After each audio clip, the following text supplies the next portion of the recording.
अस्सलाम वालेकुम स्टूडेंट्स।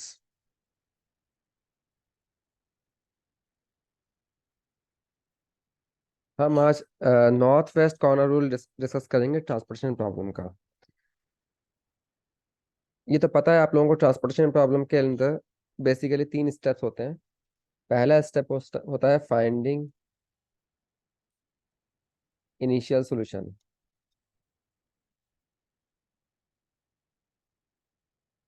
ठीक है। इनिशियल सॉल्यूशन के अंदर 3 तरह के मेथड यूज होते हैं। एक होता है नॉर्थ वेस्ट कॉर्नर मेथड,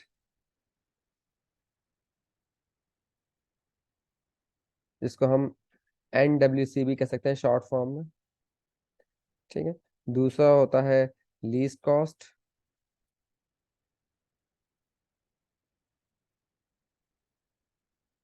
जिसको हम LCM भी कह सकते हैं शॉर्ट फॉर्म में। और तीसरा होता है वोगल्स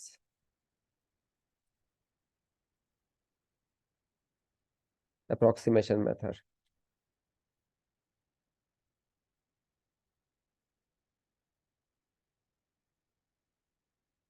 जिसको हम वैम भी कह सकते हैं शॉर्ट फॉर्म में। राइट। तो आज हम नॉर्थ वेस्ट कॉर्नर रूल की बात करेंगे। नॉर्थ वेस्ट कॉर्नर रूल एक सबसे इजी मेथड है इसका, और इसका जो सोल्यूशन होता है बहुत रफ सा होता है। लेकिन हम इसको पढ़ेंगे इसलिए क्योंकि इससे हमारा कॉन्सेप्ट क्लियर होगा to for the basic solutions. तो नॉर्थ वेस्ट कॉर्नर मेथड आज करना है हमें, कॉर्नर रूल। अच्छा, फॉर हम इसके पर्पस के लिए हम क्या एग्जांपल ले लेते हैं। एग्जांपल इसी एग्जांपल को ले लेते हैं जो यहाँ पर मैंने लेक्चर नोट्स के अंदर आप लोगों से शेयर की हुई है।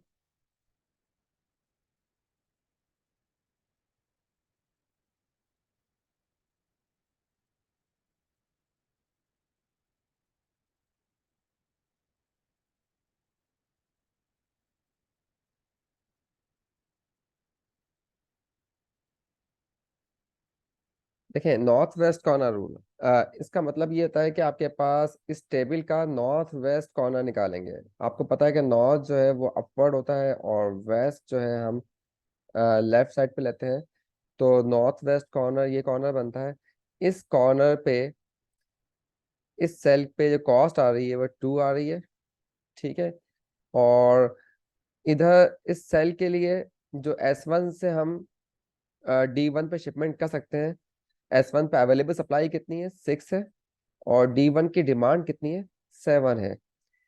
तो अभी सेल पे हम मैक्सिमम शिपमेंट कर देंगे, पॉसिबल कितनी हो सकती है। ठीक है। क्योंकि यहाँ सप्लाई 6 अवेलेबल है और डिमांड 7 है, तो इस सेल से जो शिपमेंट हो सकती है एटमोस्ट 6 ही हो सकती है। 6 से ज्यादा हम शिपमेंट नहीं कर सकते। मतलब S1 से D1 तक हम 6 यूनिट से ज्यादा नहीं भिजवा सकते, क्योंकि D1 की डिमांड 7 है लेकिन S1 पे सप्लाई कितनी है, 6 है। तो हम स्टार्टिंग पॉइंट जो है नॉर्थ वेस्ट कॉर्नर से स्टार्ट करेंगे और उस सेल पे मैक्सिमम शिपमेंट जितनी हो सकती है उतनी हम कर देंगे। अब जब 6 शिपमेंट मैंने कर दी है तो अब यहाँ पे सप्लाई कितनी रह गई, मजीद 0 रह गई, क्योंकि 6 यूनिट थे, वो 6 यूनिट मैंने D1 पे भिजवा दिए हैं। और D1 जो डिमांड 1 थी, उस पे कितना अवेलेबल रहेगा आप उसके पास 1 अवेलेबल रह गया। ठीक है। तो अब आपके पास सप्लाई एग्जॉस्ट हो गई, सप्लाई खत्म हो चुकी है। सप्लाई की बाकी सेल हम क्रॉस कर देंगे, क्योंकि मजीद शिपमेंट हमें नहीं करनी। सप्लाई खत्म हो चुकी है S1 की। अब उसके बाद जो रिमेनिंग टेबल है उसका नॉर्थ वेस्ट निकालें दोबारा से। इसका नॉर्थ वेस्ट ये 1 आ रहा है। अब इस 1 पे मैक्सिमम पॉसिबल शिपमेंट कर दें। तो इधर शिपमेंट कितनी हो सकती है, इसमें जो सप्लाई है 1 है और डिमांड भी 1 है। तो इसका मतलब है 1 यूनिट ही भिजवा सकते हैं हम। S2 से D1 तक हम 1 यूनिट भिजवा देंगे। अब S2 से D1 तक हमने 1 यूनिट भिजवा दिया, तो आपके पास डिमांड भी 0 हो गई और सप्लाई भी 0 हो गई है। अब डिमांड और सप्लाई दोनों 0 हो गई हैं, तो इसका मतलब है दोनों एग्जॉस्ट हो गए हैं। लेकिन हम इसके अंदर क्रॉस जो है ना, सिर्फ एक रो को या एक कॉलम को करेंगे, दोनों को क्रॉस नहीं करेंगे। ऐसी सूरत में अगर आपके पास सप्लाई और डिमांड दोनों 0 हो जाए, एक साथ दोनों एग्जॉस्ट हो जाए, तो उस सूरत में किसी एक को क्रॉस किया जाता है, दोनों क्रॉस नहीं किया जाता। बाज बुक्स में दोनों को भी क्रॉस किया गया है, लेकिन फिर वो आगे जाके एक और मेथड यूज कर रहे होते हैं। उसको कंपनसेट करने के लिए, तो हम वो मेथड यूज नहीं करेंगे। तो दैट्स वाई जो है हम यहाँ पर किसी एक को क्रॉस करेंगे, अदरवाइज आपका नया सोल्यूशन बनेगा और बेसिक सोल्यूशन नहीं बनेगा। तो हमें नया सोल्यूशन जो है, क्योंकि बेसिक सोल्यूशन चाहिए, इसलिए हमें किसी एक को क्रॉस करना है। ठीक है, अब बेसिक सोल्यूशन क्या होता है बेटा, ऐसा क्यों करते हैं मैं आपको बाद में समझाऊंगा अगले लेक्चर्स के अंदर, जिसमें हम बेसिक सॉल्यूशंस की टेस्टिंग करेंगे कि एक सॉल्यूशन हमें गिवन होगा, उसको चेक करेंगे कि बेसिक है या नहीं है। तो वो भी एक अलग काम होता है। फिलहाल हमें यहाँ पे north west corner method use करना है to generate initial basic solution. तो इसमें हम किसी इतना याद रखें, जब दोनों रो और कॉलम दोनों एग्जॉस्ट हो तो किसी एक को क्रॉस करेंगे, दोनों को क्रॉस नहीं करेंगे। अब देखें यहाँ पे किसको क्रॉस करना चाहिए।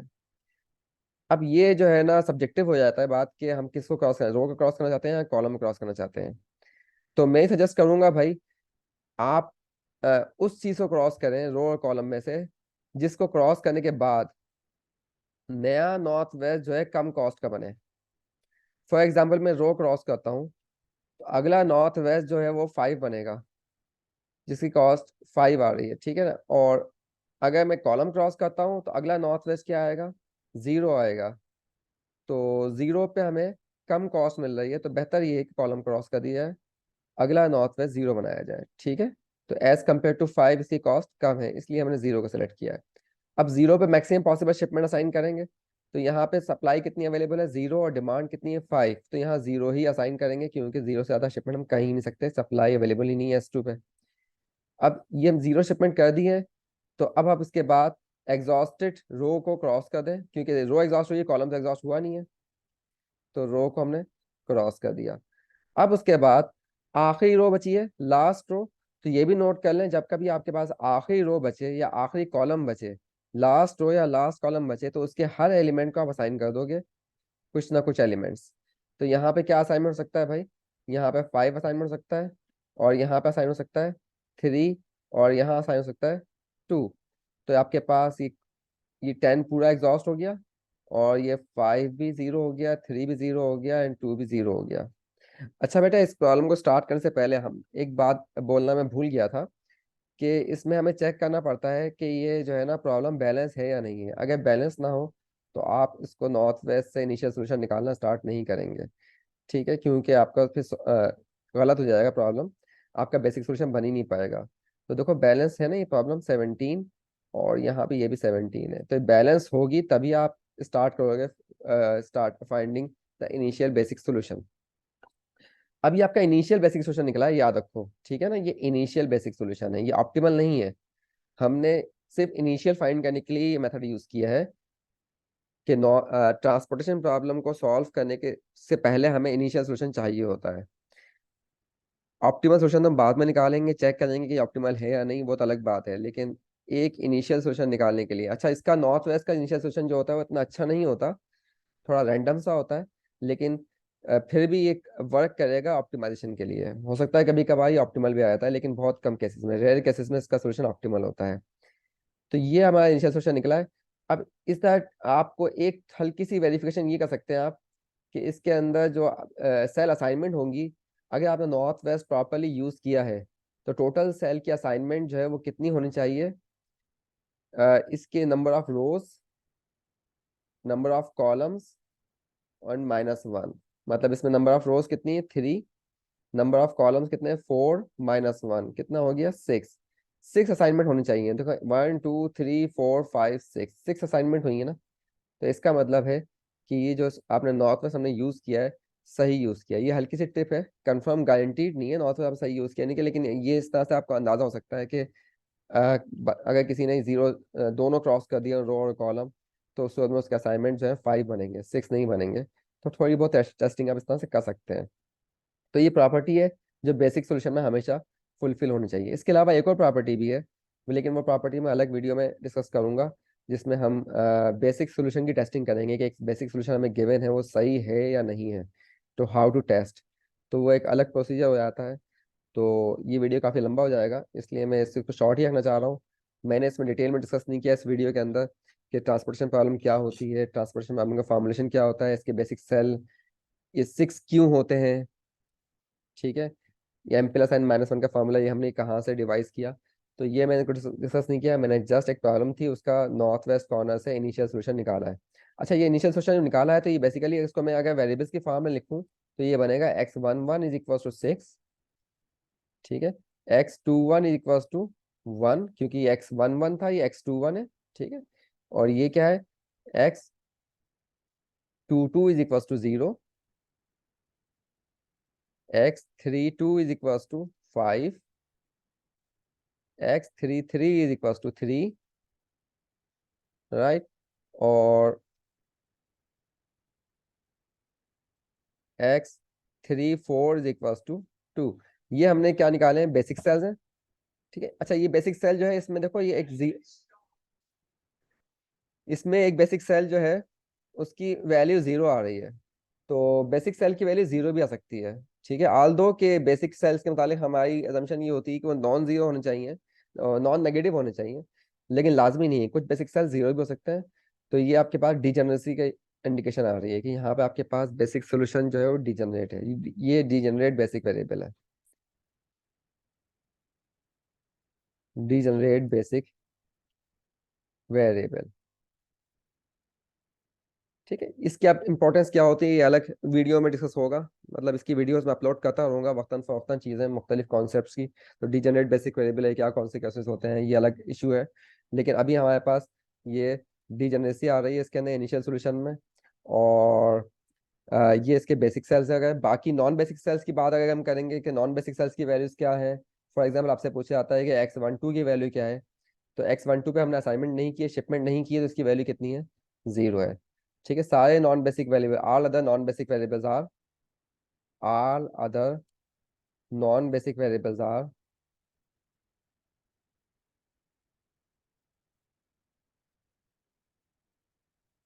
0, कि नॉन बेसिक वेरिएबल तो होते ही 0 है, नॉन बेसिक वेरिएबल का मतलब ही होता है उनकी वैल्यू हमने क्या रखी है, 0 रखी है, ठीक है।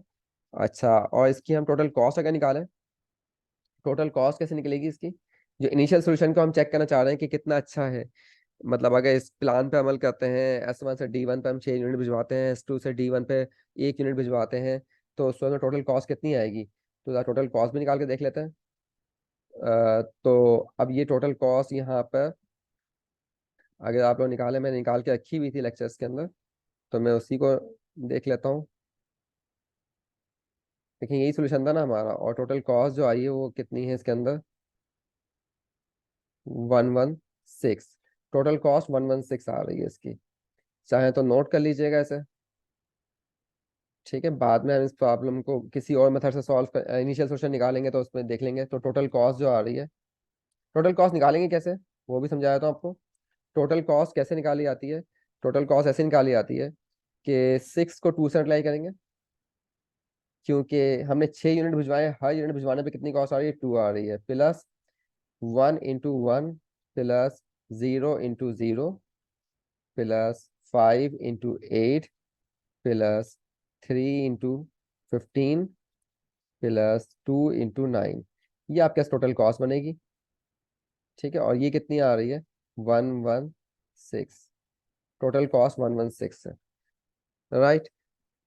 तो बेटा अब अगले लेक्चर के अंदर मैं लीस्ट कॉस्ट को डिस्कस करूंगा, लीस्ट कॉस्ट एक दूसरा मेथड जो लीस्ट कॉस्ट है आपका इनिशियल सोल्यूशन निकालने का, उसे डिस्कस करेंगे। अ, या फिर इसकी एग्जांपल भी हो सकती है, नॉर्थ वेस्ट में हम दूसरी एग्जांपल लेके हम सॉल्व करें, उसका इनिशियल सोल्यूशन निकालें। ओके बेटा, अल्लाह हाफिज।